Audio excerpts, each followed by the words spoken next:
এন্টারপ্রাইজে আপনাদের স্বাগত।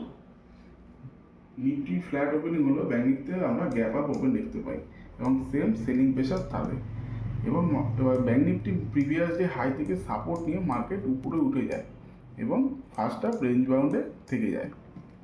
এরপর মার্কেট ব্যাংক নিফটি 200 ইএমএ থেকে সাপোর্ট নিয়ে একটা হিউজ বাইং দেখতে পাই এবং মার্কেট 23,000-এর উপর ক্লোজ দেয়।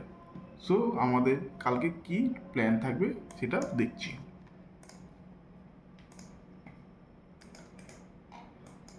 মার্কেট 53,000-এর উপর ক্লোজ দেওয়ার সাথে সাথে মার্কেটে সেলাররা যেগুলো ছিল বেরিয়ে গেছে এবং মার্কেট বারবার সেলারদের বের করে দিয়েই উপরে গেছে। সো মার্কেটে সেলাররা নেই এবং বায়াররা একটা ভালো প্রফিটে আছে।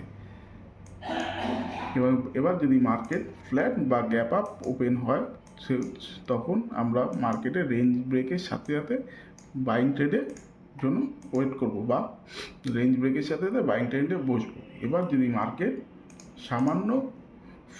সামান্য গ্যাপ ডাউন ওপেন হয় সেক্ষেত্রেও আমরা একটা রিট্রেসমেন্টের সাথে বাইংয়ের সাথে যাব এবং যদি সামান্য গ্যাপ ডাউন ওপেনের সাথে 53,000-এর নিচে মার্কেট থাকে আমরা মার্কেট অ্যাভয়েড করার চেষ্টা করব।